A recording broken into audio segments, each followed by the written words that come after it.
Yes, hello friends and plant investors. Welcome back to our channel, MCDOWELL Homes. And for today's episode of Plant Guide, we'll be um, talking about this very beautiful philodendron plant. So this is actually the philodendron Dean McDowell. So sometimes they say it's McDowelly, but it's the correct name of this plant is Philodendron Dean McDowell. So it's a hybrid Gloriosum. So actually in the past weeks there has been a debate online with the plant sellers in Bohol and Manila because they said that there are also hybrid Gloriosums that doesn't actually look like a McDowell, of course, because it's a hybrid. So it's not really looking like the Gloriosum plant. So this is a hybrid of Philodendron Pastazanum and Philodendron Gloriosum. So basically it's it's a hybrid. So let's discuss it more about its history. So this Philodendron Dean McDowell was created in 1988 by the avid aroider and hybridizer John Banta by crossing Philodendron Gloriosum and Philodendron Pastazanum. It was named after his close friend who died of AIDS, which is all the more reason to get the name right. So thank you then. So that's the history of this plant. So it's a hybrid of Gloriosum and Pastazanum. So let's check here how to identify the difference, and especially I'm new in this. I'm not really a plant guru, but I tried to search online. Here's one from garage.aroider. So for Philodendron Dean McDowell, new leaf blade. So it's so timely for this vlog because it has a new leaf. New leaf blades emerge with a pink hue. So yeah, it's a little bit pinkish. So definitely, I got this from a guy here in Bohol as well, who is an online seller.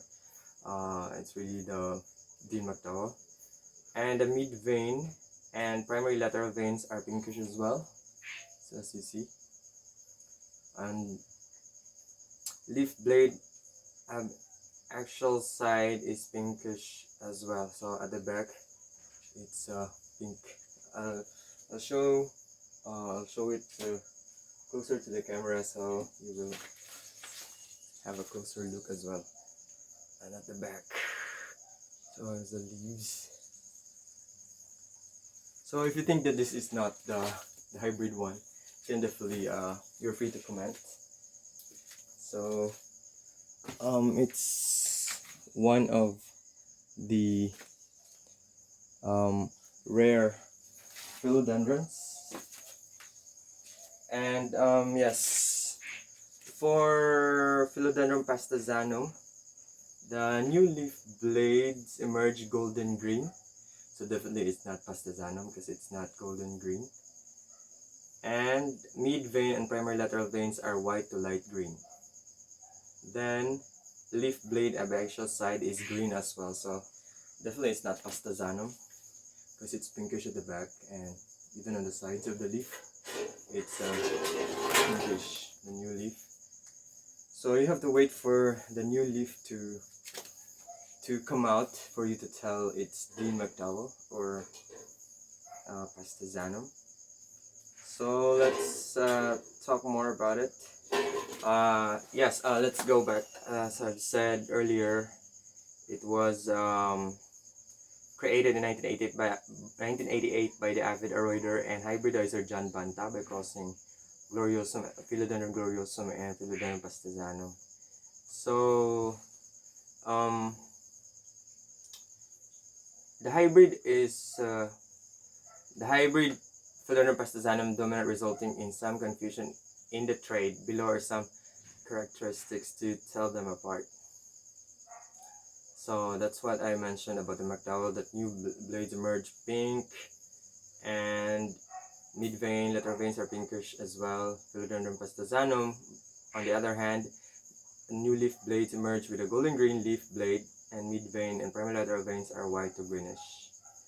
And yes, in terms of hardened leaf blade, this one, McDowell secondary lateral veins are more visible.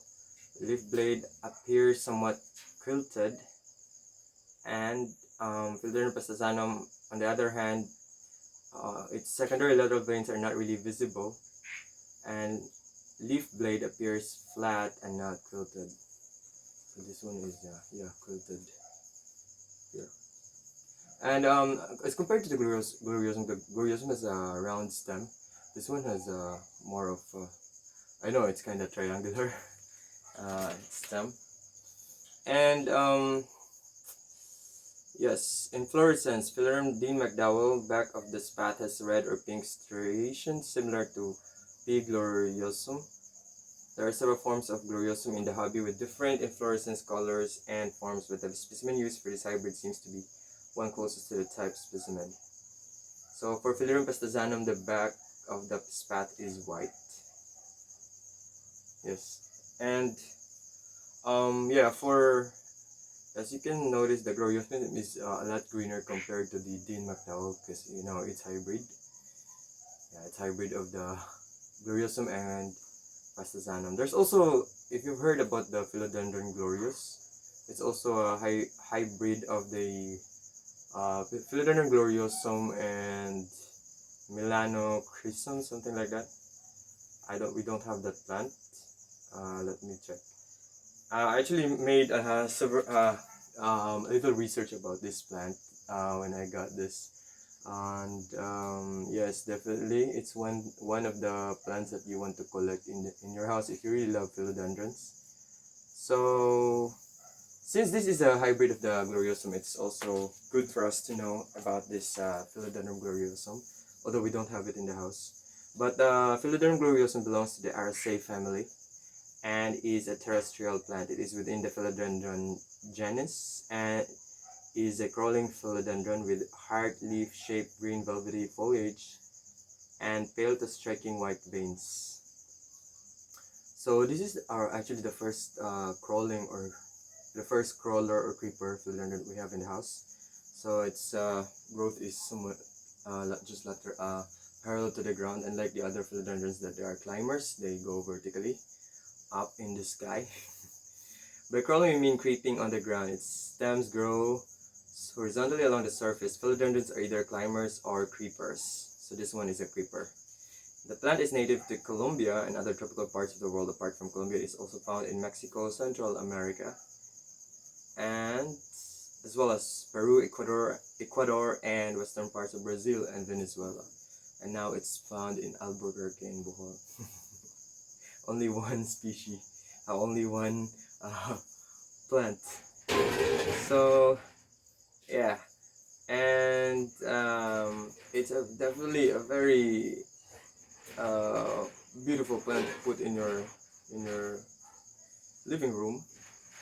So for the soil of this plant, well draining soil that is rich in organic matter is your best choice when it comes to the Philodendron Gloriosum and this McDowell. You can make use of an potting mix and add in peat and perlite to lighten up the soil and create better aeration. Oxygen is very important for the roots. So you need to put a lot of maybe just balance amount of voids inside the pot so the plant, especially the roots, can breathe to avoid root rot. A further ingredient in many aroid mixes is horticultural charcoal. It is said to sweeten the soil and to remove toxins, so that's good. One may ask why on earth a plant would appreciate having charcoal in its soil. The reason is quite simple. You should always try to imitate the natural habitat of the plant you are growing as well as possible. Forests burn down naturally from time to time caused by wildfires. Charcoal, the product from burned down trees, is therefore present in the natural habitat of aroids. Yes, because there's a lot of, like in the US or other parts of the world, there's wildfires going on. And in some parts of the Philippines as well, the mountain areas. If the soil is dense, it may cause the roots of the Philodendron Gloriosum to suffocate and might rot. It is also possible to grow this plant in 100% sphagnum moss, however make sure to fertilize your plant from time to time as the moss will not contain any nutrients. So for light, the Philodendron Gloriosum and this MCDOWELL prefers bright indirect light as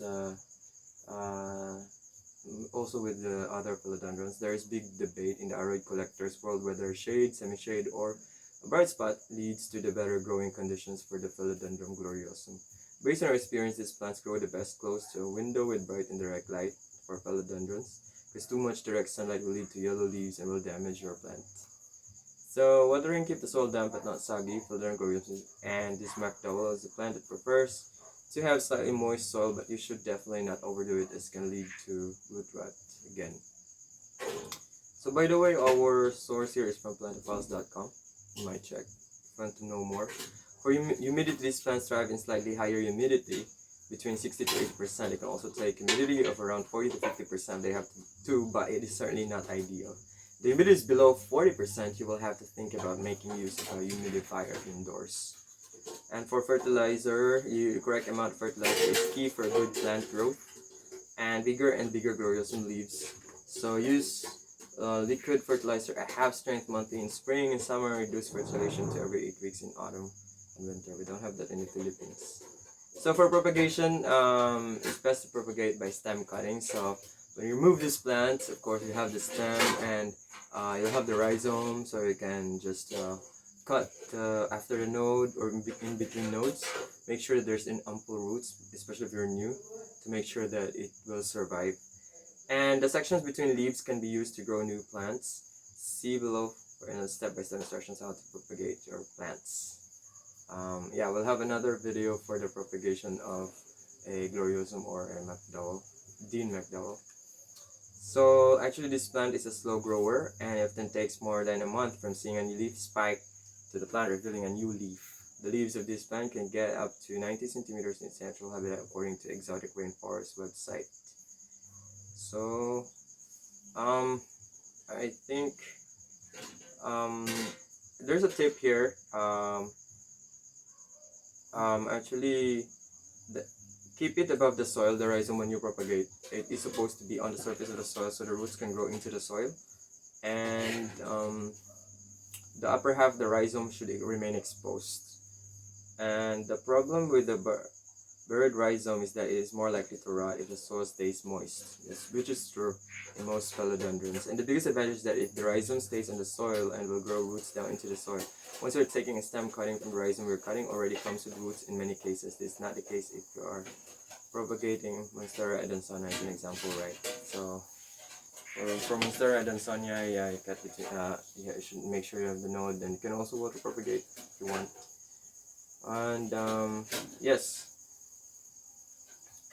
I'll probably run you through to the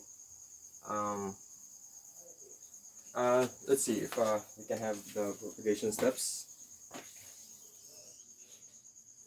if you still have time. Yes.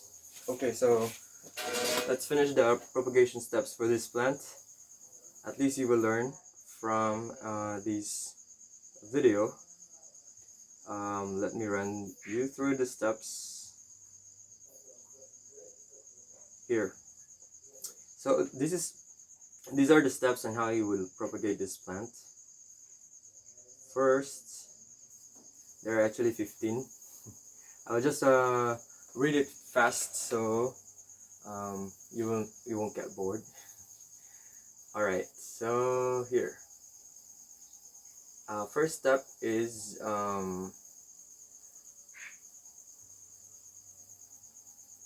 find a suitable section of the rhizome between two leaves and the rhizome. Number 2, make sure to leave at least 3 leaves and the remaining mother plant. 3, the cutting itself, you can actually have 1 or 2 if you're already familiar with philodendrons. 3, the cutting itself can have leaves or it can just be the rhizome itself.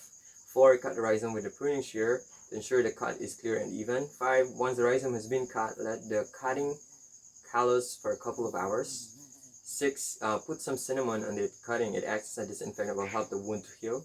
So if you have a cinnamon available at home, but if you don't have, then you have no choice, then you plant in the pot. 7, after several hours, depending on the thickness of the cutting, you can proceed with the next step. Number 8, use a pot, we prefer to use plastic pot. Sometimes we use cement, but plastic is okay. It's better if you're still trying to propagate.